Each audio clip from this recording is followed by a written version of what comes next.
three towards the west Packers of right Chelsea. here. Andrew's a Packers guy too. Jeez. I knew that about you, Dang, you're Andrew. outnumbered. Packers? I didn't know that about you. How did you even Your know? stock just went up. So we need With a some of new. us. Right? Yeah, what do you want? What do you want? A new public services building. Yes. I would like a whole new building. You gotta ease off during the election season, you know, if you're running, you can't say you're a huge Packers fan because you need everyone.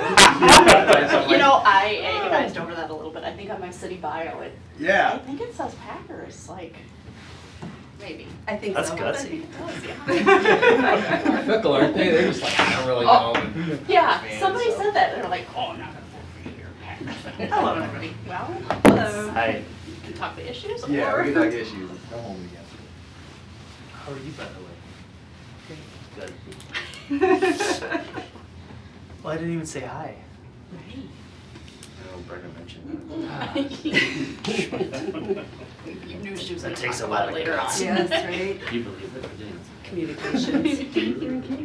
Brent, we haven't had any coyotes living in the city lately, huh? Oh, really? That's like 3 years ago now. I know, life goes by fast, doesn't it? It worked out okay. I mean, Good old he Floyd. took Floyd to Indiana and The park, the farm. yeah. Did I ever tell, I think I mentioned that my wife was at the Eden Prairie Dog Park with our dogs.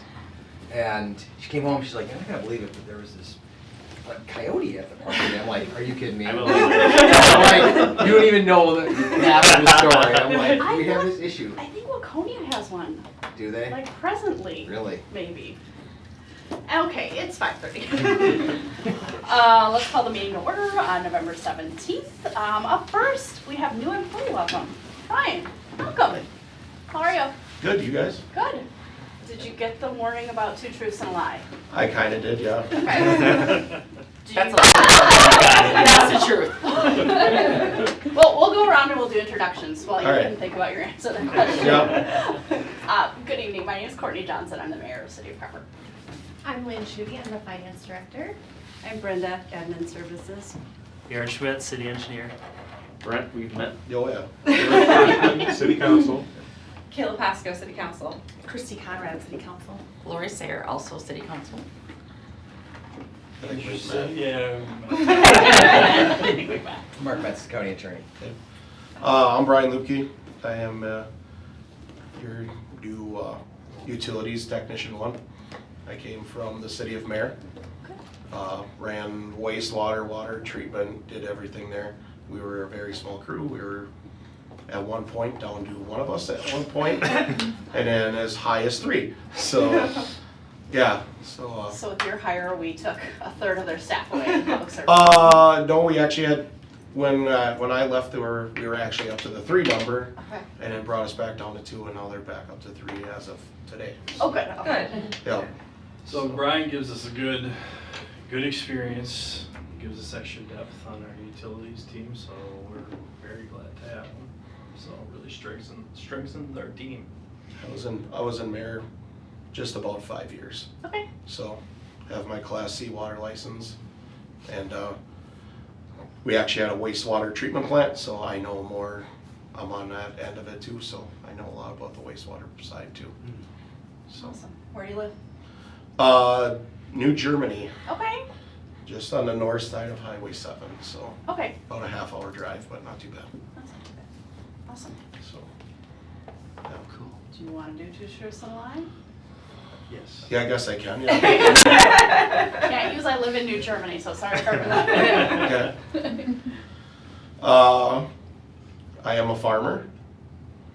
We have about 60 head of cattle. I like snowmobiling and winter sports, and I love broccoli. So we all put up the finger that we think is a lie. Mark, you can participate too if you want. Oh. Just in case. Last one is a lie. No, we run 300 acres and we have right around 70 head of cattle all the time on our farm. So Nice. between my dad, brother, and I. For milking? Nope, we are steer. Okay. We do steers. Okay. So. Packers or Vikings? Impartial to that. All right. My brother-in-law's a big Packers guy because he's from Wisconsin. Okay. So I'll usually root against the Packers, whoever they're playing. Oh, well, we were starting off real So, strong. but yeah, I'm kind of impartial to football. So I'm more of a baseball guy. So, Got it, okay. Awesome. Well, welcome, Brian. well, thank you. You are welcome to stay all night long if you'd like. Otherwise, now is an acceptable time. I think for I'm gonna you take off. leave. Go for it. Gotta feed cattle, right? No, actually, I got the night off. So, Oh, okay. thank you guys. Nice to Thank meet you. you. Welcome. Okay, up next we have the prosecution services contract with County Attorney Metz. Welcome. Nice to see everybody, yeah. We've been through this a number of times, so. Okay. Starting off, as you know. Is it working? Yeah, so, let's go to the next one. So we prosecute 10, 11 cities. I was trying to get the cost for the city of Chanhassen, who hires Campbell Knutson. They have, I think, just a bundle cost for their city attorney, so it's hard to break it down. But I was trying to figure out, well, what are comparables and what do they charge? But we had a long-standing history and relationship with the various cities, and about the focused prosecution that we have, and we're right centrally located. We're very victim-centered oriented, so we control all bail hearings. We really try to have that quality relationship with victims and help them through the process, no matter whether it's I got property damage from somebody hitting my car, dinged my car, to DUI, they injured me, to a domestic assault, obviously for the felonies as well. All right, next slide, please. I think it should work now. Okay. Okay, great. So these fees, the staff costs, we look at that again. When I first came in here, I took a look to see what's the value that we're getting, that the cities are getting, and so we're gonna really break that down next year and reassess that, and hopefully get ahead of it for you all, because I know your budgeting is usually before our budgeting. So what would be a time, if we're looking at next year, we should get you something so you can plan? Is it spring, late spring? Yeah. Like June, July would be. Okay, good, yeah. Yep, I know we start, it seems like we go through the whole budget cycle with the county, and I've seen their presentation 20 times now, and then we start all over again, like, I'm going, we don't get. It never ends. It never ends, but, okay, so we'll look at doing that, but we have the staff costs, we take the revenue from fines, and this cost allocation, which is what the county contributes, which, to be frank, is, I don't know if that's gonna be there going forward in the future, because the county is really looking at their finance like everybody else is too. So I need to talk with our administrator more about that and our finance team. So that's how we come up with this surcharge. We have this surcharge down below too. So the surcharge, sorry, up about $96,660 is what's split across all the cities and based upon how many cases we handle for you. But then below that, this is the surcharge based on a 3.5% county personnel cost allowance, so that goes up and down. Last year was 9%, so it's a lot more. So we try to have it standardized with our auditor's office, so we're not just trying to pull some numbers, and we get that from our finance as well. So that can fluctuate, but this year it was 3.5%, which is lower. The cases, the 2023 was a little lower for the city of Carver with 37 cases, and then back up to 53 cases. So the average is 48. You can see that's how you come up with the average compared to the other cases. I'm trying to think, if we did a lot more cases, you can see in Waconia. So I was wondering about that, like when you fluctuate with certain cities, like why would that be? Is it more patrolling? Is it just the crime, or what is the reasoning behind it? I know our DUIs are up significantly.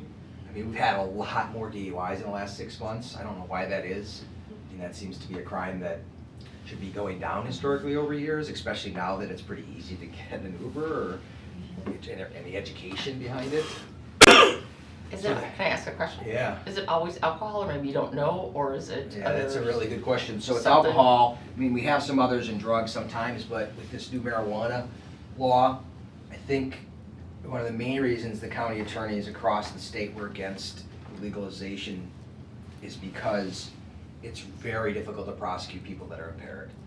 we have a set. If you're an 08 test, within 2 hours, you're over the limit. So we don't have to do this impairment. I mean, they do their field sobriety tests, right? But now, with THC, somebody just says, well, you know, I use it every single night, so that's why my level was higher.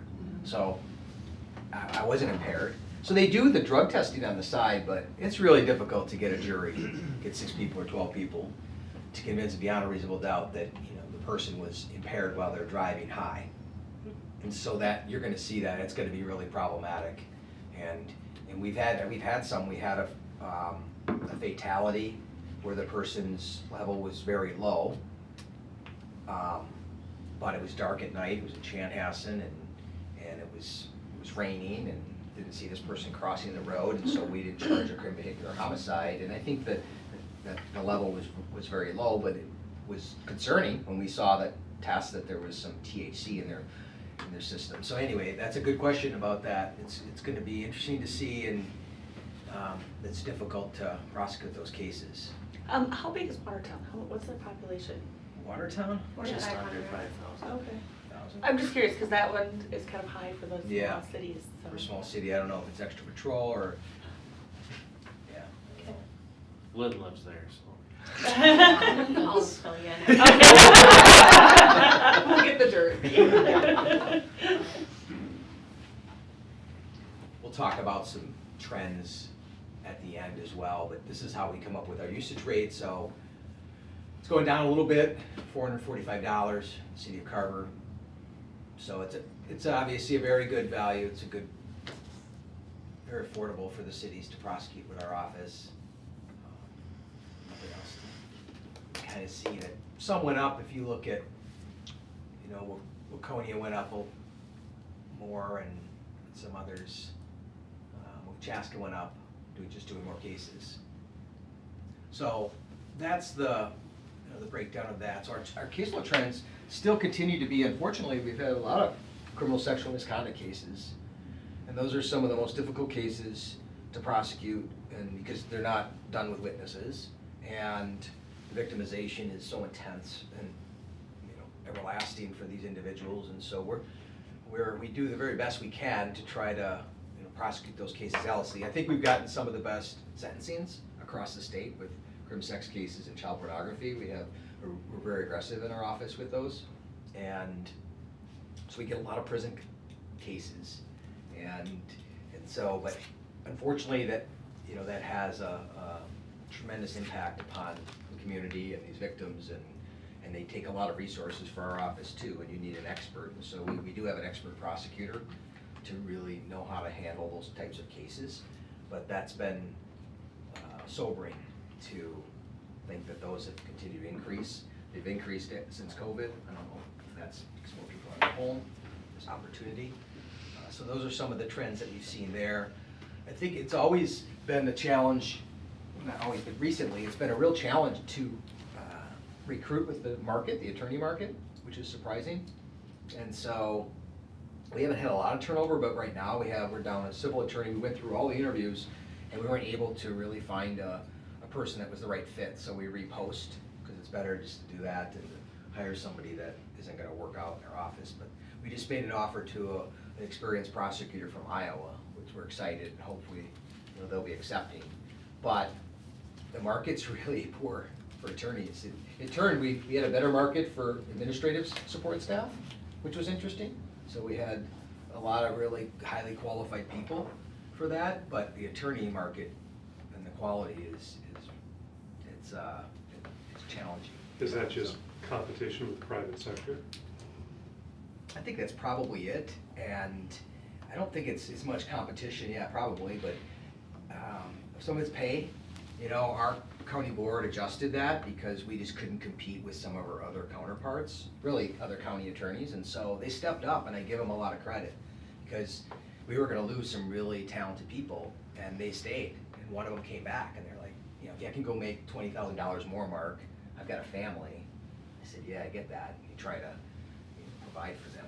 We do, I'm a big proponent of teleworking. I don't know what the city is, but I think that's a great opportunity for us to recruit and to retain people. So And for our civil attorneys, for example, they don't need to be in the office. They might have some commitment hearings or other hearings they have to appear in court, but otherwise, I'm fine. If they're productive and they're performing, and it really has been, I think, good for our office to allow that. And so our veterans and drug treatment courts are really doing well.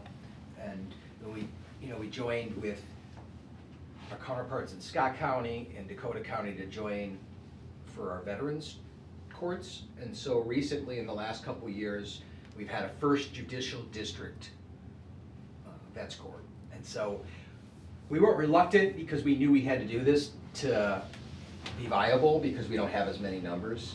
It was just hard to get numbers where the state would support us. So we actually shifted our probation to Scott County, and we have court in Scott County. And so we have one of our prosecutors, Kelly Small, handles all those cases. And that's working really well, same thing as our drug court. So I did pull some numbers. So we've had 3 graduates from substance abuse court, drug court, this year. So it takes almost 2 years of really intensive services that we provide.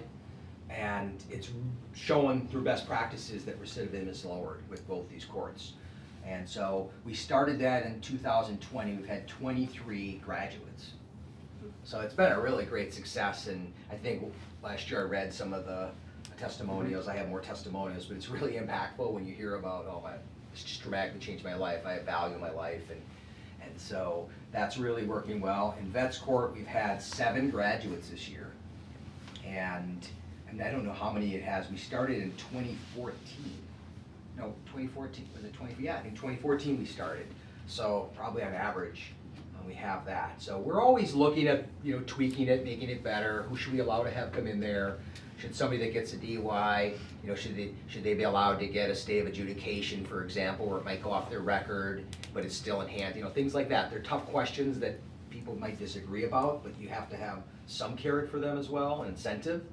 But there's consequences. The judges, they go to jail for sometimes when they test positive for drugs. So you gotta do a weekend in jail. There has to be consequences. So certainly something we're really proud of in our office with these treatment courts, and it's the trend across the state. And we've gotten financing grant money from the state now by joining with our counterparts in the first for the Vets Court, and then we're still on that big grant. We got a initial grant of $500,000 for our drug court, and then we got an enhancement grant of $750,000. So that's great. So we've been preparing our board. I've been preparing our board that we're going to need your support financially eventually, and they're supportive of this because that's going to run out. But right now, it's fully funded by these grants? Yeah, pretty much. Okay. Yeah, pretty much it is. And so and then we're using some of the money from our opioid lawsuits. So that's been a really positive outcome because maybe if you remember, but my focus was we have to hold these pharmaceutical companies accountable. That's our first and foremost, and we have to stop them from peddling these products, right? I didn't anticipate we were going to get much money because when you think about it, you're like, all right, are we really? I don't want to make promises to the constituents here. You're going to get a lot of money out of this. Who makes all the money? It's usually the lawyers, so they're going to get a lot of money out of this. And so we hired a separate attorney's fee, office, and virtually every county attorney's office did that, which was fine. They're doing a fine job and they know how to handle it. They have the resources, but we've ended up getting it. I don't know the total, but I know we just got an additional $80,000. So it's going to be like $1 million over a period of time. And so we have a committee that meets to talk about how that should be used. And I was okay with that, but I definitely know we're going to need some of that money eventually when our funding ends. And so, but that's been very positive. Can you apply for more funding after this, or is it done then? Well, the enhancement grants possibly. Yeah. But I don't know how the new administration is going to be favorable to you. You've seen these other grants that have been affected. Fortunately, we get a domestic abuse grant that pays for one of our victim witness coordinators. And so that's been fulfilled this year, which is good. Because we have 2 full-time people that work in our victim services, Nancy Yates and Donna Storms. So they do a fine job, and then we have a part-time person too. And so, that's tough. We're looking at going, okay, is this going to be affected by this? So the trends also are that we do need another prosecutor in our office, and so I've been asking the last 2 years, our county board administration for another prosecutor, and I haven't been successful. I know we're at the top, and so I understand the balance from city councils and the county board, and with budgeting, the challenge that you have when you have 20, 30 FTE requests, what can you do? But hopefully we can get us those resources, in the future, so we can continue to, prosecute these cases zealously. And yeah, so that's kind of I think what's going on that I wanted to bring attention. How many people participate in the drug and veterans courts each year? I know you told us the graduation rate, but Yeah. what's the I participation mean, rate? it's probably, like the vets, we have on average less than 20. Okay. So, I mean, it takes 1 to 2 years, usually 2 years for the drug treatment, and probably 2 years for vets. So there's probably more, I don't know if there's 40 or 50, but I'm not positive how many are in the drug court as well. But, they meet consistently on Mondays with their whole team, just like in a room like this, with probation, with law enforcement, our office, with the judge, with the coordinators, talking about, hey, how's Joe doing?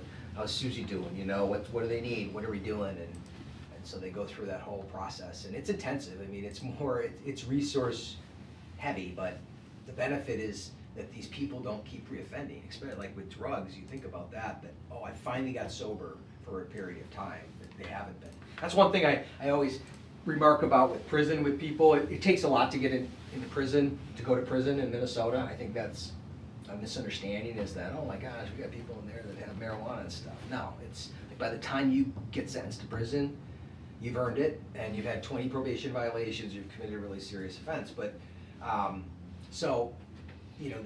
it's interesting because for certain people that commit these high-level drug offenses, if they get sentenced to prison, say, for 2 years or 4 years, that's probably the longest time they've been sober, at least. Like, you can literally save their life, because at least when they're in prison, they come out and they go, I've been sober for 3 years now, and now I know what that's like, instead of kind of that rotation. And we had a woman that she was charged with third-degree murder in Chaska, and she provided, along with another man, carfentanil, which is used to tranquilize elephants. So it's worse than fentanyl. So this guy came from, it was really sad. I mean, he was like 25 years old, and he came from Alabama. He came up here for treatment. He went through treatment. He's living with his counselor, and this woman just texted and said, hey, you got any of that stuff tonight? It was like, midnight. He wasn't gonna use that night. Yeah, I'll meet you in the parking lot. And it was heroin, and he shot up in the parking lot and had carfentanil in it, and he was dead. And so we were able to, Chaska did a really nice job. They were actually get the surveillance and all their phones, which is the key of these text messages, and saw her going into the Super America in Chaska and coming out. And so he went to prison because he had a record, and for her, we agreed to, she agreed to cooperate against him and testify against him. And so she successfully went through the Teen Challenge for a whole year and was like a mentor and was doing really great, and then got out, and then within like a year she was with some of the back with kind of these old people again, and she spiraled. And so she's in prison. My point would be, 3 years in prison, she's sober for at least 3 years, longer than ever. But yeah, we've seen, the fentanyl's terrible, but the number one drug is still methamphetamines. So I know people think, oh my gosh, there's so much fentanyl and it's dangerous because it's fatal, but methamphetamines is the most abused chemical in Carver County and probably in the state. But yeah, fentanyl just kills you, and it's mixed with all these drugs. It's hard to get heroin. It's just fentanyl now because it's cheaper, and the drug dealers know that. So you don't know what you're getting, and that's what's scary. That's what I tell people. It's like, don't even, they're not listening to me probably when I say don't do that, right? It's not that simple, but if you experiment, right, you go, oh, I'm gonna have some Molly, or I'm at a party, or it's your kids and stuff like that. And you're like, well, I went on a bad trip. No, you're probably gonna find some stuff that literally could kill you because they mix it with this fentanyl. They don't care. And these drug dealers, it's a business, and it's not, so it's, but knock on wood, we haven't had a homicide.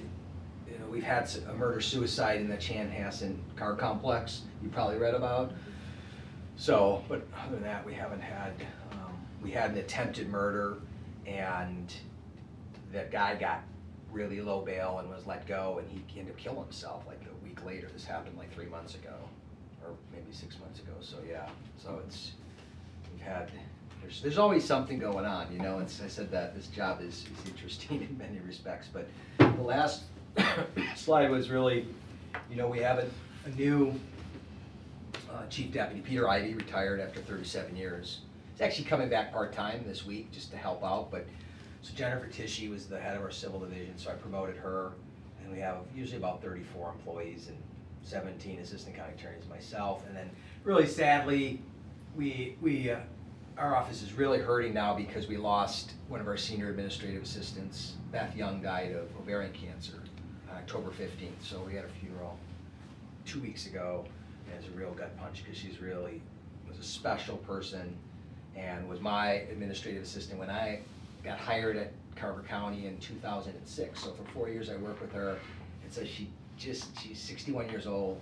We have the same birthday, July 7th. She's a big Vikings fan, I'm a big Packers fan, so we always had a bet every year that the loser had to buy the other person their favorite cake and decorate it. So we killed her because She bought a lot of cake. She lost every year. She finally said, "I'm not doing it, Mark," and then they beat us. She's a really one of those people that is so steady and kept that group together and was so solid, had a really good sense of humor and a great work ethic, and she got diagnosed and she went through all the treatment and she was still working, and unfortunately she just didn't make it, and so we had a really nice celebration of her life. But I say that, and I've said this at the meetings because it's important to still recognize these people that are so special, you know, that you work with on a day-to-day basis, and it was a real gut punch to our office when you work, I mean, literally every single day you see this person, and she was so committed, and she, you know, her husband was the city administrator for Deep Haven for over 20 years. So Dana Young, and he retired, and then they have 2 adult children, so they really had some really nice remarks about their mom, and so, but yeah. But thank you for letting our office prosecute for you, and you know, we're there, and I know Brent has anything he needs, he calls me recently, you know, just like our little friend Floyd or something, but the relationships are really important to me, so I think you know that, and we try to work together. I think that's what's special about Carver County, is the collaboration, and not everybody's always perfect, but we try to, even when we have adversarial positions, like, when we can get along, I mean, the job's hard enough, right? Like, we might disagree about something, but at least listen to me, and I'm open to have my mind changed and things like that. That's how we try to treat people, even if they're charged with a crime. It's like, well, we're not gonna judge you that you're a terrible person, and you might have a position that could change our mind, and same goes, so, but yeah, thanks for our relationship, I appreciate it. Mark, thank you. Your updates are some of the most informative, I think, that I sit through on Thanks. council. I really appreciate it. Thank you.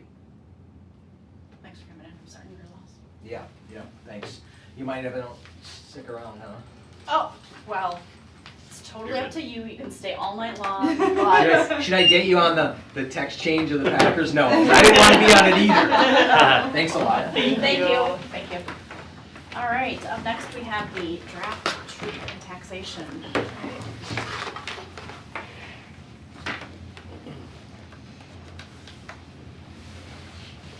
I'm sorry.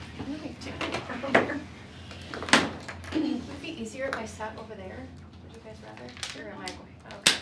All right. Let's see. All right, so here we are already, preparing for the December 1st meeting where we're going to have tens and tens of people in the council chambers to learn about our budget and levy for 2026. So this is just a draft, here to get some feedback on our budget and levy. So truth in taxation, what is it? This is more of an informative slide, and as is the next one. So there's 3 main components when we talk about truth in taxation. So there's the proposed levy adoption piece, and that's a requirement that local governments over 500 residents, they are required to adopt a proposed levy in September, and that is the highest that the levy cannot exceed. And so we already did that. So anything we adopt in December has to be lower than that. The second component is parcel-specific notifications. And so Carver County Auditor should be mailing each homeowner and business proposed property tax notices. I have not received mine. I'm hoping that they come this week. because they do have a due date that they have to send those by, and I believe it's this week. So hopefully those will be showing up in our mailboxes.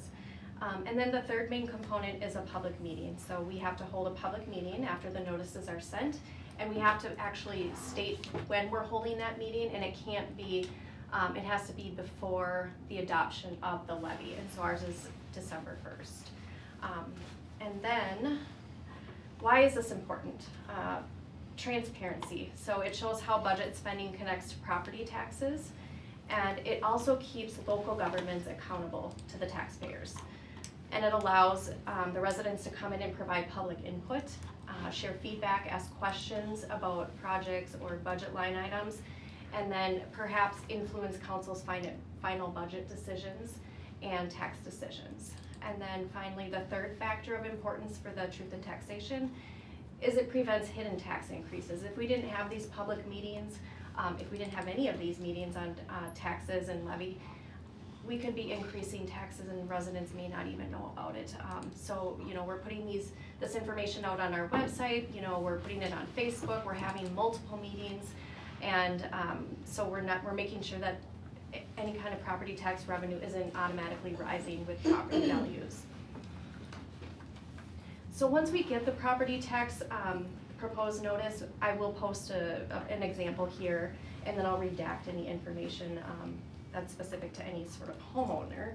And then the City of Carver tax is only one portion of the total property tax. You also have the county tax, and then you have the school district tax for the Eastern Carver County Schools. The deadline to dispute any value of your home, so any value that the assessor has assigned to your home value, that deadline has passed. That, I believe, was in June. And so the Carver County assessor assigns that value to your home.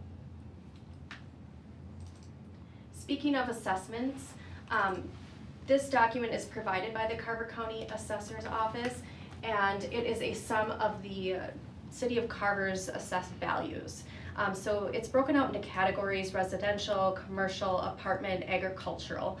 And in each category you can see how it has been affected in this past year to 18 months, because it's a conglomerate of different values that they've taken over the past 18 months. So the net change is about 8% increase for the City of Carver, and that's a collective amount between apartments, residential. If we're just looking at the residential new construction amount, then that's about a 4.2% increase in new construction. And I will note that on this slide, I point out the average value home for this year is $453,100, and that too is set by the Carver County Assessor's Office. Last year that amount was $433,500.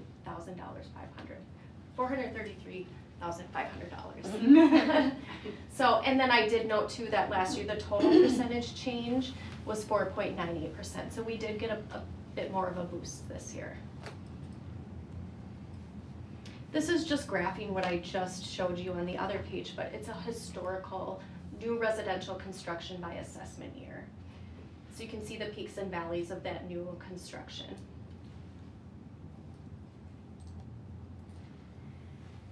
This is a slide that I just want to differentiate between the general fund versus the enterprise fund, because we do get a lot of questions here at City Hall. What are my taxes paying for then, or what is my water bill paying for? So this slide, I just like to point out, the general fund is, the revenue source comes from property taxes, permit revenue, and other city service fees, whereas the enterprise funds is more like our business, and it comes from selling water, selling something. So it's utility revenue. And so we in no way, shape, or form can use that utility revenue to pay for things on the general fund, unless we, take out a loan or take out a, intercompany or interfund loan. So I think that's a misconception a lot of times in city government, that those two things are separate. So the general fund does act as the city's basic operating fund. So when we're talking about paying for certain wages and keeping the lights on, that is where a lot of the funding will come from. So the city tax rate and levy must support the current and future operations of the city. Whereas our rates on our utility bills, it's created from that standalone business. and that must sustain for the enterprise funds. So we have successfully not paid or charged our residents in the city of Carver any franchise. Have posted on their Facebook sites as of late, proposing franchise fees for the upcoming year. But as of right now, the city of Carver does not charge any sort of hidden, I don't want to say hidden, but they're charged on their utility. So it could be gas, it could be electric, and a lot of times it just says city fee or city tax. And so it can be very often confusing. And right now we do not collect any of those. So just a quick general fund revenue rundown. Obviously, property tax revenue is our main source of revenue in the general fund. Local government aid, this is not a promised funding amount, but right now they do release these amounts ahead of time. So we're looking at receiving $210,000. In 24 and 25, that amount was just $1,000 less. Building permit revenue, we are increasing this a little bit because we are anticipating a little bit more building activity going on in the city of Carver next year. And so, rightfully so, we increased that dollar amount. And then we have fire state aid. So fire state aid is received through the state of Minnesota, but we also book an expense on the expense side because it passes through to PARA. And so all of our funding for our firefighters' retirements is done through PARA. So just graphing this out, I have more of a visual. You can see that the property tax revenue, fire contracts, building permits, it's listed, and then on the very far column you can see the percent of increase that it's increasing in 2025. The overall revenues are budgeted to increase by about 9% over 2025. Does anyone have any questions? Yeah? I do have a question. Yeah. And you've probably said it before, but the one that jumps 24%. Yep. What is different this year with fire contracts? And Sure. So it looks like a lot. It's about 40,000. Oh. Yep. But what we're doing is, right now we have $20,000 budgeted in additional fire pension that the city will contribute to the fire department's pensions. Okay. Yep. And then that aid amount for the fire department does go up. It's based on a formula that the state comes up with, and so it's increasing from about 60,000 to 77,000. So that the 20,000 combined with that 17,000, it's quite a jump. So, Okay. But yeah, good question. So the general fund expenditures also going up by 9.4 because we have to have a balanced budget in the general fund. So again, this is more divided by the departments, public services, administration, fire department. And again, some of the departments are increasing while some are decreasing. And so you can see there that the overall effect is a 9.4% increase. And this is just more of an analysis. So the first, on the left-hand side, we're just looking at what percent of the budget is each department, okay? So the public services, that's the roads, that's the plowing, that's, the trees, the trails, the parks. That's 26% of the budget, all the way down to like our law enforcement, which is 8.45%. That's that Carver County Sheriff's contract. So sometimes people like to kind of piece it out like that. Whereas the chart on the right-hand side is just comparing 25 to 26 and how much of an increase it is. Sometimes you like to see the dollar amount and the percentage amount. So let's talk capital equipment and improvements.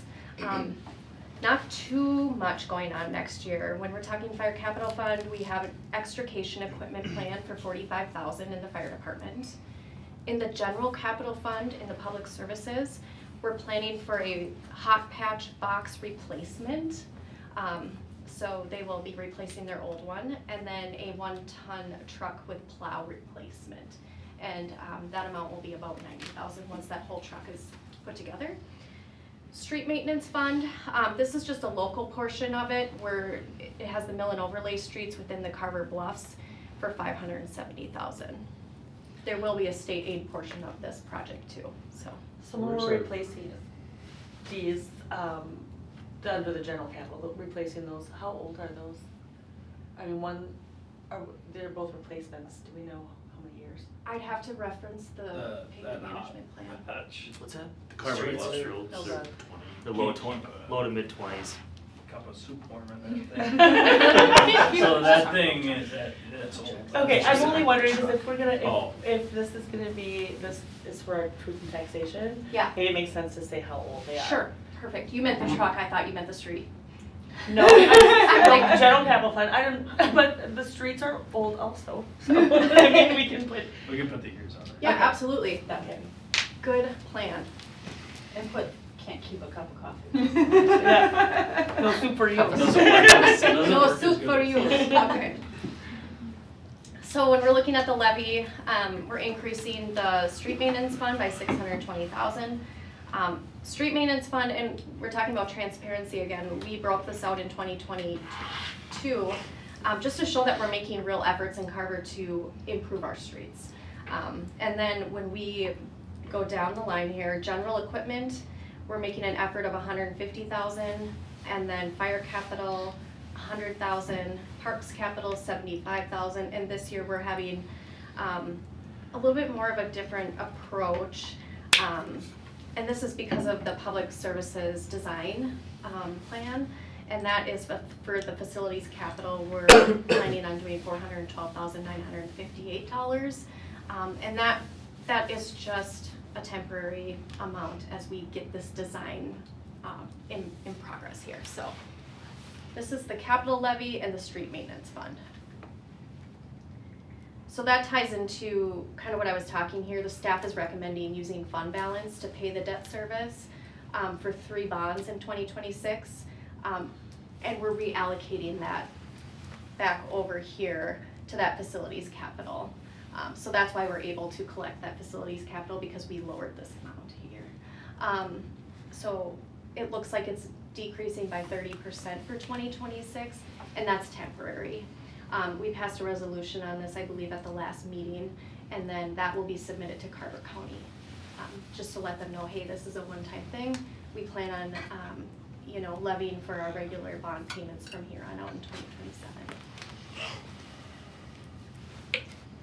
General fund levy history, I just went back to 2024. I do have more history if anybody's interested in seeing it, but we were at 11.84 last year, we're at 11.38 this year.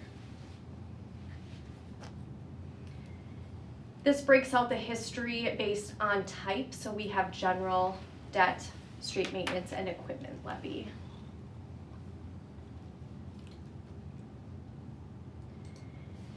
And then we have the historic City of Carver tax rates, and you can see the trend line is generally going kind of in a more of a lower direction as we, eke toward 2026. The highest rate on here, it looks like, was 2019 at 50.59%.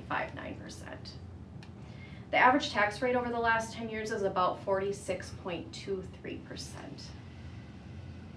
So keep that in mind as I go to the next slide, just as we compare to the Carver County cities. We just received these as well from the assessor's office. These are all Carver County cities, and these are their proposed 2026 tax rates. And so again, these are the highest rate that they will have, because anything that they submit in December must be lower than this.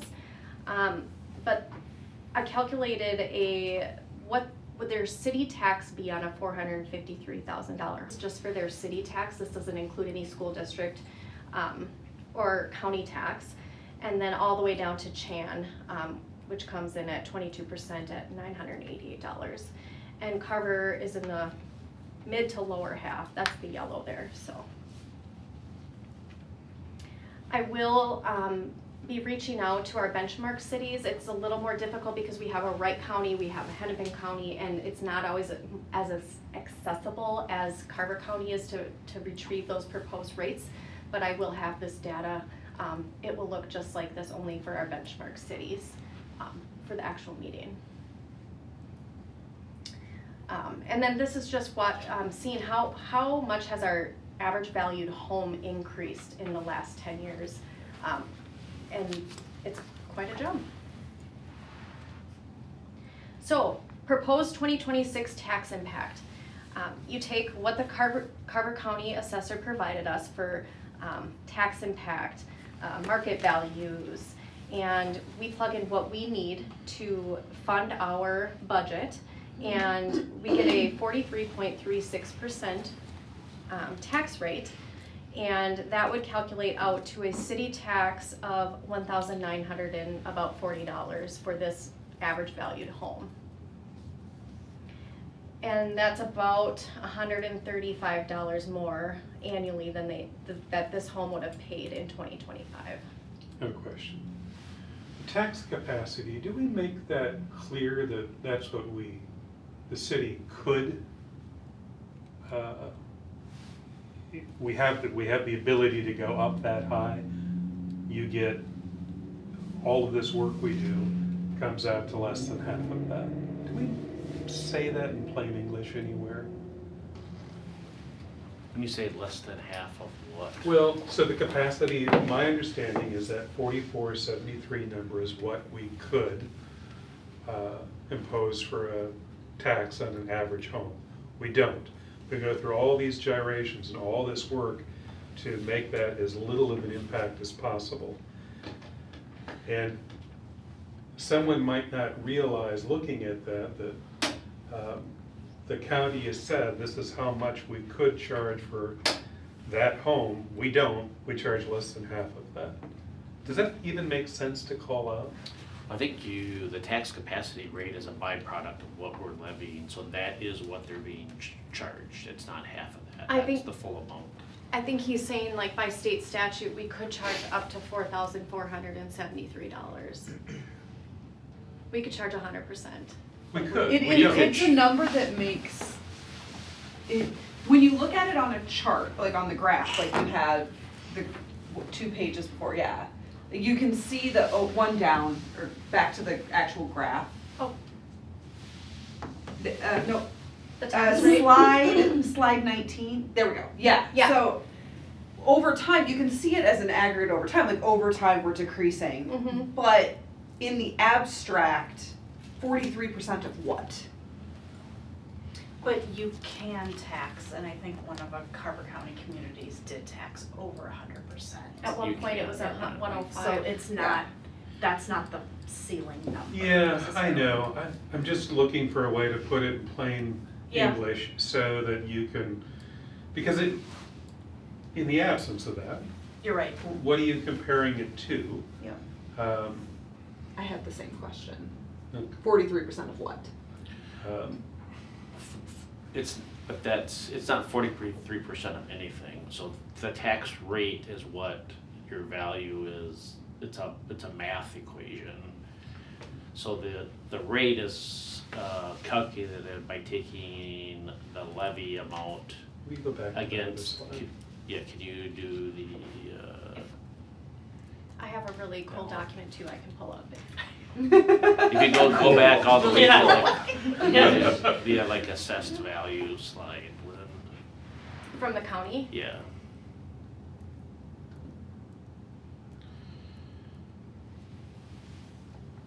We're going way back. Right there. Yeah. So that estimated market value, the county will do another step and they create what's called a tax capacity value. So so each of the types so residential is, the tax capacity is based on 1% of your value. If your home is above, I think it's like 550,000, it's taxed at 1.25.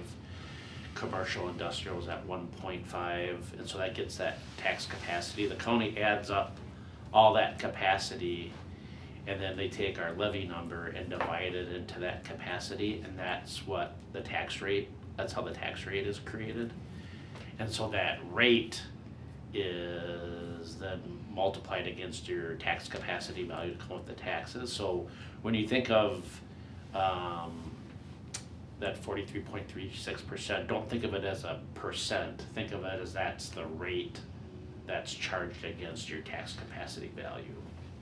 That makes, I get that you walked me through that, thanks. And maybe my question doesn't really have any value. I'm trying to think of a way to make it easier to digest. You know, what does that number represent? And maybe that's not something easy to express beyond how you've already done it. I believe the number could only be higher if our levy was higher. Yeah, I mean, I think that's it's kind of like a catch-22, like, there's a benefit to explaining more.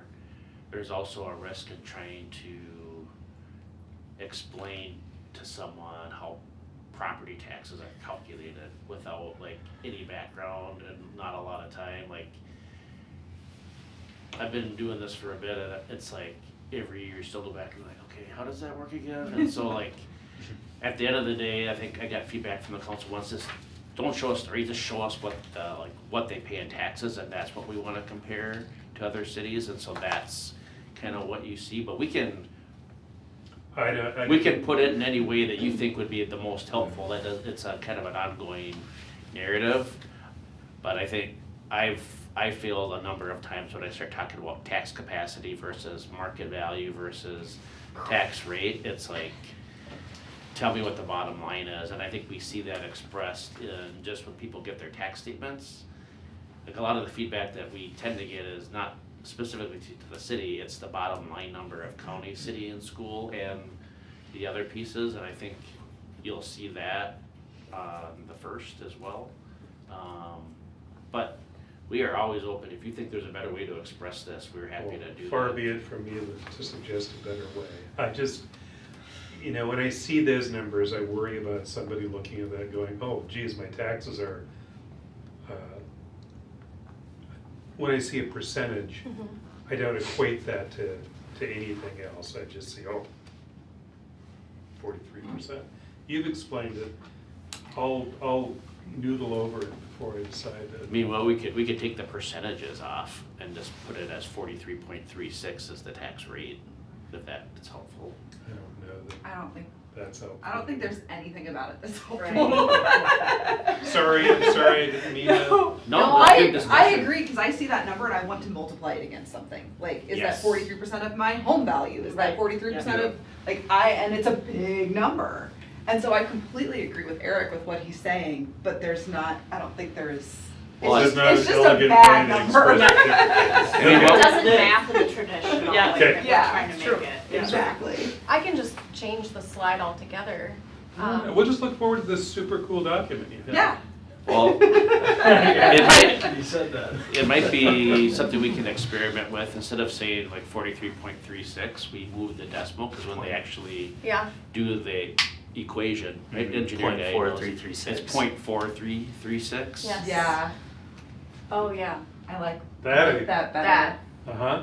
Those of us who are But big doesn't in the math in the percentage room. imply that it's the decimal move? But someone who's visual, I didn't imply that. Yeah, I was just trying to make it You're killing me, visually, but Smalls. yes, I can absolutely make okay, it. we can do that. Yep. That makes sense, yeah.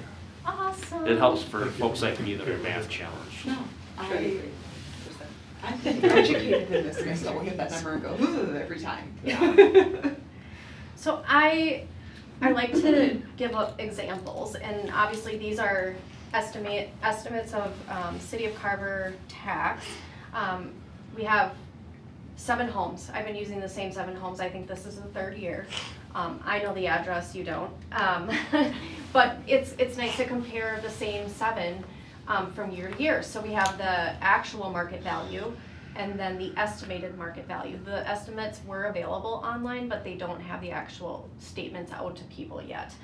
So we're able to see that from home 1 to home 7, the estimated market value, you know, it varies depending on the home. And each home tells a story. That could be a deck improvement. We don't know what's going on there, but that also reflects on the actual city tax that that home is going to pay. And so you can see that it ranges from a decrease of $32 in 2026 all the way up to a $126 increase. So it's a calculation. It's math. but I like to give examples. Do you want this table to be simplified and just show actual versus estimated, or? No. I don't Okay. think there's anyone with this one. Okay. Yeah. All right. Besides that little one thing, it's higher than everybody. And also the one that their property value went up 5%, but their taxes went down $32. Those are examples, you I guys, know, and that's I know, how and we it's know just that like, but real it's homes in our looking- community. Yeah. I know, it's It's just gonna be confusing. all I know, over the I know. place. I don't fault the slide, Yeah. I'm just like, huh, that's interesting. So then, this represents a monthly city service invoice by taking the average valued homes tax, city of Carver tax, dividing it by 12 and saying, hey, if your property taxes for the city of Carver were a monthly bill, what would it look like? So the average valued home would pay $161.64 a month, and what would it be for? Well, they would pay about $27 for parks maintenance, snow plowing, fleet, and facilities. They would pay $24 toward debt for streets and facilities, all the way. So I kind of like to do that. Fire protection, $17.53. That's a fun one. I love that one. It's a very good do. slide because it makes it, you can understand where it's. Right, right.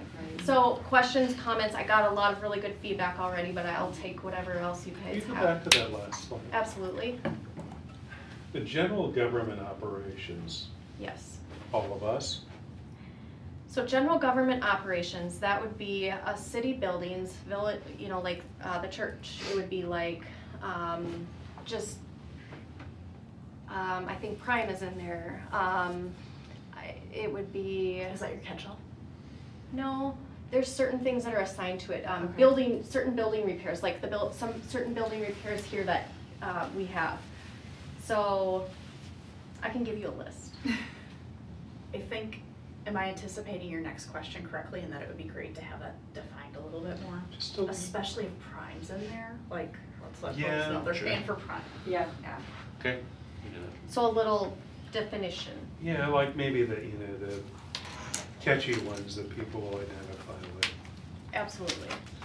Catchy? with. Yeah, because you can kind of Because everything else. figure out everything else. Yeah. Okay. Yeah. Perfect. Any other thoughts, comments? $10, that's a deal. It's a Alright. bargain at any price. My only thoughts, and I don't know when we harp and we harp and we harp on franchise fees, but I think because our community doesn't have franchise fees, it's hard to make that tangible. Is there any way to add just a little bit more of a definition in there of, like, in neighboring communities, it could vary from $2 to $10 per utility per month? Or like figure out what that means, quantify it? Yeah, I would take direction from you. Because I don't know, I always use the stat of 1 year I looked and the city of Chaska made more in franchise fees than we had in our general fund budget that year. And it was a while back, I think it was like $3 million, and that was significant for me. But I just think, like, that slide is great, and we know what that means, and I think there's a sense of pride that we don't have franchise fees, but quantifying that so that my next door neighbor knows what that means, kind of. Didn't we talk about this maybe a year ago, and I think the hope was we would find one of our similar sized cities that did this. Is there a public record, like Chaska, of what they collected, so we could say that a similar sized city collected this? Now Not you're using saying Chaska. that, yeah, now that you're saying that, I think I remember that the pushback was that some people do it as a percentage of your bill. So if my cable bill is $300 a month Yeah, and yours is just 100, it's not a uniform. but that wouldn't matter if you're comparing it to the city as a whole, right? Oh, in general, what they, In their general. revenue? I don't know that Yeah. we can compare ourselves to Chaska, but there are other cities closer to our size, and if there's a public record of how much they've collected in franchise fees, then you could We have say, that Yeah. data in your peer city review that we did for the strategic Right. plan. you could make a comparison Oh. to a peer city of similar size. Yeah. To say, this is money that Carver doesn't bill you, any other ways. This is not part of Yeah. what you pay the city, Yeah, if we think that's worth doing that. But that, I think, would be the way to do it.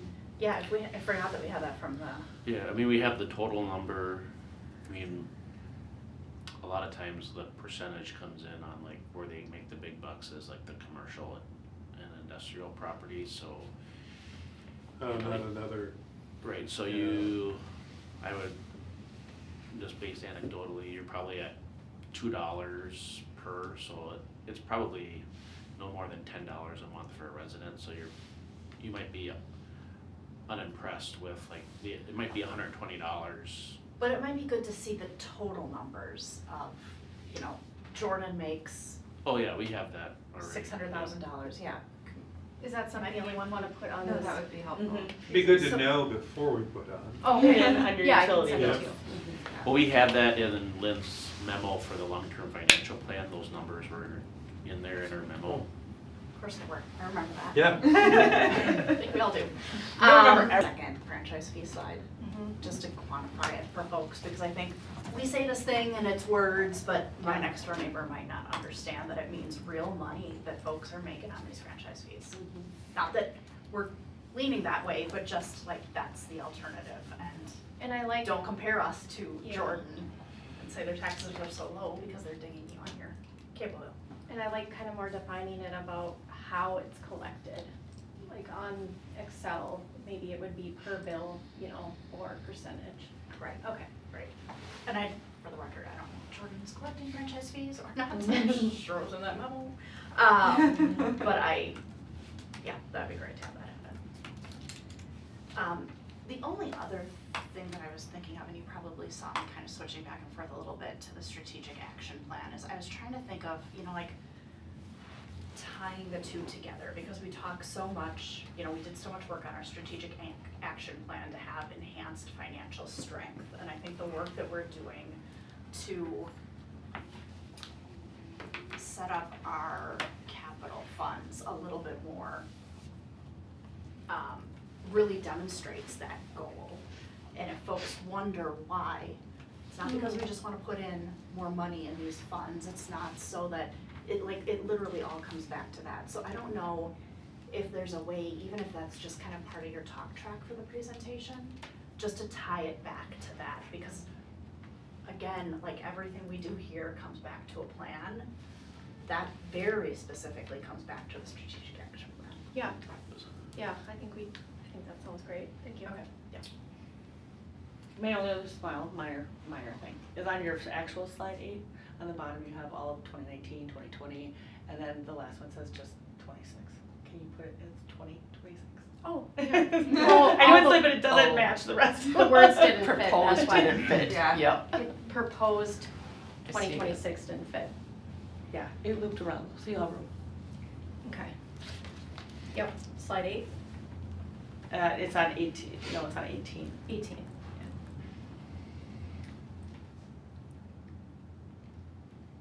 Okay. All right. And we're all set for strictly taxation. Beautiful, in a couple weeks. All right. Okay, up next, Mr. Schmidt, we've got the LRIP grant application. Yep, thank you.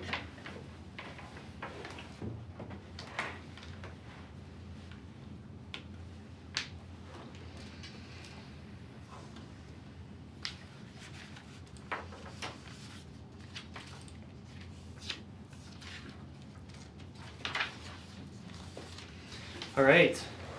Good evening, Mayor and Council. So tonight, what we wanted to do is we wanted to run over the LRIP application, talk about the scope of that application for that project, and then ultimately, we'd be coming back to council in December to do a formal resolution for that application. So that application is due on December 12th, so that's kind of the cadence of what we're trying to do here. But tonight, we just want to look at the scope with you, just so you're all aware of what we're going to be applying for. So just some background, this is on the old County Road 40 turn back. This has been a corridor that has been in the works for a few years.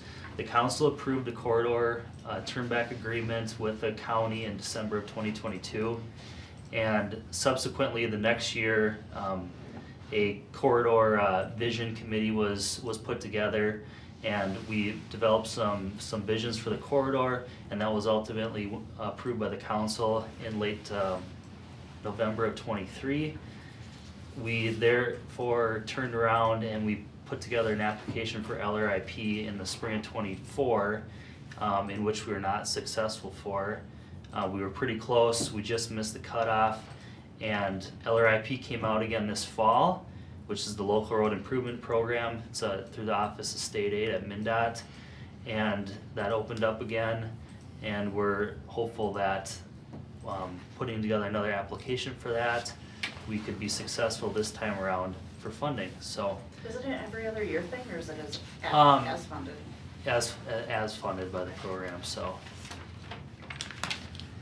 Okay, so just for some context, I think everybody knows what Old 40 is, but it's basically stretches from Jonathan Carver Parkway through the heart of downtown Carver and then out towards County Road 61, stopping at the city limit line just short of that intersection at 61. So just a few photos for context, which we'll be talking about here.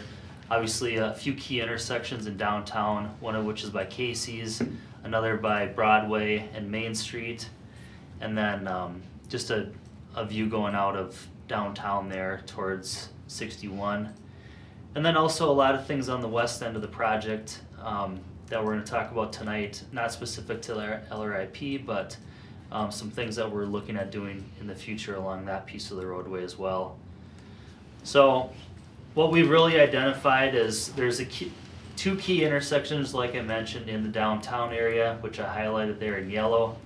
And then there's just some core roadway rehab needs. Obviously, the piece going out of town towards 61, that's, Andrew had to make some repairs to that this summer, and those issues are gonna continue to degrade as time goes on. So we need to start thinking about making some long-term improvements to that piece of the corridor. So we'll be talking about that. Good? Keep going. We'll be talking about that here tonight, what we want to do with that. So with that being said, what we're proposing to the council is, number one, that core roadway maintenance out towards 61, that would be a reclamation project. So you could get a brand new pavement section in that stretch of the roadway. Then from 6th Street down to 4th Street, which is kind of the area by Casey's, we'd be looking at rehabbing the pavement, but then also looking at improving that intersection at Mount Hope Road with the bad skew angle. So really trying to make that sight line better and improving those intersection turning movements. So here from 4th Street through Broadway, there's a mill and overlay planned on that stretch of the roadway on these two blocks. And then lastly, down here by Broadway and Main, looking at some intersection improvements there with some additional parking enhancements as well in that piece of downtown. So what are some of the things that aren't included in the application at this point? Number one, we talked about wanting to make a trail connection out to Jonathan Carver Parkway along Main Street West. That stretch of the roadway is actually planned to have street maintenance done in 2033. So due to the cost of that trail extension, it's about a $3 million extension to go all the way out to Jonathan Carver. We think it's best to defer that. Let's put together a dedicated funding plan for that piece of trail, and then by 2033 we could do all that work together in a coordinated project with the roadway itself. So that's one item that currently is not in the application. The second is we've been talking a lot about Mount Hope Road. That's actually part of the 2026 Street Improvements Project. So that's a planned project already in our system. It's a state aid project. And that would be where that would be captured as part of a future review by the council here in December to talk about the 2026 streets. So here's just the project location map. I included it here. This is what we'd be referencing in the LRIP application for all those things that I just mentioned.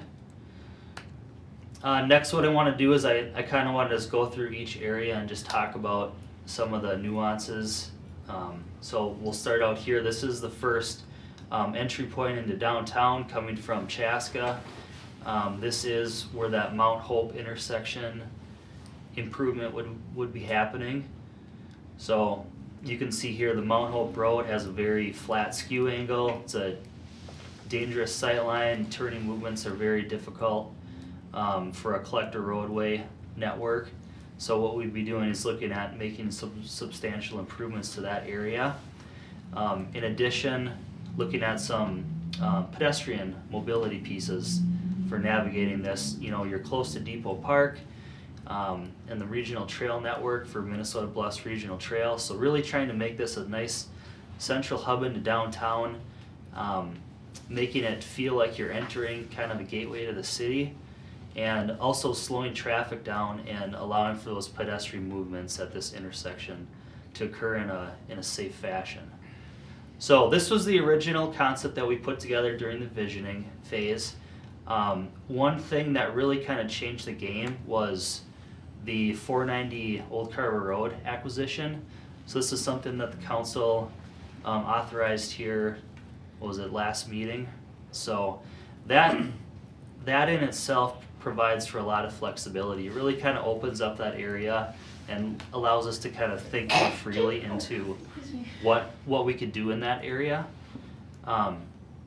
We've talked about a number of things from, you know, just making it more of a conventional T intersection. We've thrown about the roundabout concept.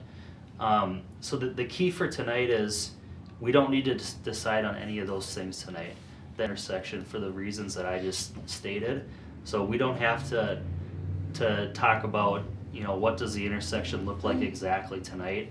If we move forward with a project, that is a time when we'll talk about all those things and be able to really, you know, get down into those details. But I have a good question for you then. Yeah. So if you're gonna put this as part of the grant application, Yep. so then you don't have to put dollar amounts in, because obviously the two options that we've been presented with Yep. are going to be very differently priced, I would assume. So how does that work if you're sending in a grant application? It's for purposes of the grant, I put enough money in there to make sure that kind of regardless of what we did, we're gonna be safe. So they're actually not that much difference. You know, they're gonna be plus or minus, you know, probably 1 to 200,000, to be honest with you. It's not gonna be like a $500,000 difference. So we allowed, I'll show you when we get to the estimates, we have some like scoping contingency and those sorts Sure, of things okay. built into it. So that's the approach that we Okay, took at this so- phase. Because I think there's going to be some heavy discussion about these two options, so, but you can still send in the grant application. Here in the slides, he has both of those, and we'll want feedback tonight on like design elements that you like and don't like, so that we have a little bit of a clearer picture. We're not gonna put you in a position where you have to say, I want this there and that there, but if there are elements that you like and dislike about either, that'll be helpful to us as we continue. Mm-hmm. So, this is just a slide. I think we know, you know, why this was an important decision for council. So, we'll just keep moving on. So based on that, we kind of put together a refined concept design, I'll call it, for this intersection. So, you know, option one was that kind of more conventional T intersection, and as Brent alluded to, there's pros and cons to both, which we'll be able to get to at a later date. But, you know, looking at what does the council want that parcel to look like post project, I think that's a key consideration that we'll need to look into. Impacts to Depot Park on the opposite side of the road. You know, how those two things work together is gonna kind of dictate our guiding principles per se for how we lay out the design. Another big piece is obviously speed control, you know, coming into downtown. So I think we can all probably acknowledge that we want to really try to check traffic speeds coming into this area. So that'll be a big piece. And then ultimately, what aesthetic treatments do we want as kind of that one of two gateways into the downtown, as we're dubbing it. So Aaron, I do think it would be helpful just to have the council say what they like and don't like about each of them. Sure, Just so yep. we can have some. Okay. just, big picture concept, so if the council wouldn't mind just on this one, say what elements they like and don't like, that'd be helpful as we kind of start workshopping this at a staff level. Aaron, is this slightly different from the original concept? Yeah, Okay. so what we did on this is, we sat down at a staff level, and we said, let's try to accommodate turning movements for, truck traffic in this area, since they're two collector roads. So this geometry is set up to accommodate a small, semi truck turning movement, and then also a large single unit like box truck, without fully having to encroach into the opposite make traffic lane. A right-hand turn coming, I assume this is north, coming south. Yes, and then south, north then up to Mount to Hope, Mount Hope, okay. without having to swing way into the other lane, so that Okay. was one of the things we really focused on. And does that take out, the original concept had kind of a new driveway into Casey's? Yes, so what this one shows is, with that new geometry, the intersection kind of slid more to the north, Uh-huh. just to make that radius work. So that's a great point, Mayor, is at what point, how far north is too much to get into Depot Park, So we're just kind of keeping the driveways as shown now. Okay. But you could still bring a driveway in to Casey's, but it would just start to kind of creep into the park area, so Yeah. good discussion item. No, so just to be clear, the entrances to Casey's remain unchanged in this concept? Yes, Okay. correct. No, I don't love the idea of taking more away from Depot Park than we have to. Okay. Christie, you got thoughts on this one? I have lots of thoughts. No, I like, so this was the original concept that we had. This is similar. So I did like that one a lot of all of the things that we're gonna be looking at. So this to me is very similar to it. I like this, that I don't want a roundabout in that location. I just think it is kind of an obnoxious thing to have in this area, where I think this solves the problems that we're looking to solve with, being able to take the right up the hill. And when you come into town areas that are established for hundreds of years, sometimes road configurations are just what they are going to be. They can't be perfect. So I think if we're looking at a gateway into town, a roundabout there, it's not this nice gateway, it actually blocks your view as you're coming down the road. So I would prefer this one to the other one, whatever that actual configuration kind of looks like in the end. I mean, I'm assuming, because we've got the little paper bricks and stuff, this one doesn't have the aesthetics obviously in it. Yeah. But I prefer this. I think this works well. Again, we acquired that property, we can make that turn there. I also do like the fact that Casey's entrances just stay and remain where they are. And they're working now, so they can just continue to work. Yeah, this would be my only vote on this one. Lori? Can you go to one of the earlier slides? I think it's number 14 out of 22. Or it might be 13 out of 22. This one? So I noticed that there's the three configurations. Mhm. I want to make sure that we grow that list, if there's anything else we would consider. Well, we And I know right considering now two we're actually things looking right now. to see what each of us think. What On were the you two saying? items, we're considering two things right now. Which is, Slides, the slide that Aaron was on, and then the following one is the roundabout. And so that's- that one has the roundabout. No, so, can you go back to it? Yep. Yeah. Please. So we're considering this one, and then we're getting feedback, one at a time. So Okay. this is what's on the table right now. Okay, got it. But I guess the thing is, I only see two, and I would want to see, and maybe we don't spend much time, but just really I don't What are want to your only have thoughts? two options. Maybe we do need a traffic light. I mean, and maybe not, but I think that's an exercise. I think we know we don't need a traffic light there. I think that's kind of an exercise in futility that we're just gonna be. Pay Aaron for all of his work, there are costs associated with that, so But in then order to to be be the able to- best steward yeah. of the taxpayer's Yeah. dollar, I'm fine with these two options, I Okay. think. I would want to know why we ruled out a stoplight. And I, Cause we're not putting a stoplight there, like I'm It not won't trying meet to signal control- warrants, there's not it enough won't mean, volume. okay. So it's just, if it's not warranted, like it won't Yeah. solve, it won't solve what we're trying to solve. Okay, so that was one of my things. I do like the, option, or do they both take into consideration the truck turning? Yes, they do. Okay, that to me, I think is great, that's important. Then my next thing would be safety, I guess all of us, and then the speed, like we've been able to do things for other stuff where it's like that calming effect. That would be important. I am okay with a roundabout if it accomplishes what we need to with those other things coming first. It's maybe not as aesthetic pleasing, but if it has to be done. And I could give up some of the green space at Depot Park if we can, depending what we would gain, if it was gonna be parking or made it more walkable, but, I mean, obviously in this design, it's, doesn't seem to warrant it, but, Do I hear you saying of these two, you prefer the roundabout?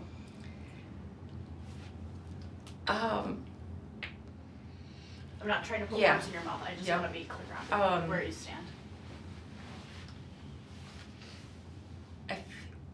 I lean towards the roundabout, but I'm open to even more than just these two ideas, but we're beyond that.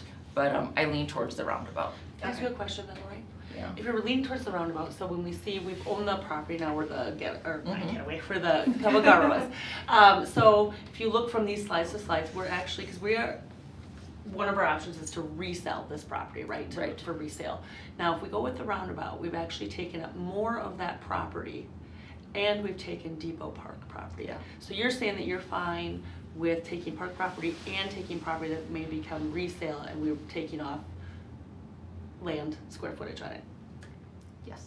Okay. I can explain why. But Just because we're short Yeah. on time, I wanna give you guys Yeah, I just a needed to quick understand opportunity that to that was okay. opine on this, and then we'll break and we'll resume it at the meeting. Sure. Oh, I didn't realize, sorry. I much prefer the T intersection. I don't think. Great, next, no, kidding. Yeah. I don't think that the amount of traffic that goes through that intersection on a frequent basis warrants the additional impact to the traffic pattern and to the land surrounding it, as well as to the aesthetic value in order to have a roundabout. That's my opinion. Thank you. I can be quick. I prefer the T for all the reasons we just discussed, preserving future repurposing of 490, not taking away from Depot Park. I'm for the first one. And I think I already alluded to this, I have no issues with the roundabout, it would be awkward there. However, if we can turn a truck or a fire truck or a box truck or an 18-wheeler, whatever we need to, from Old Carver Road up Mount Pope Road with the T, then that's my preference. All right, with that,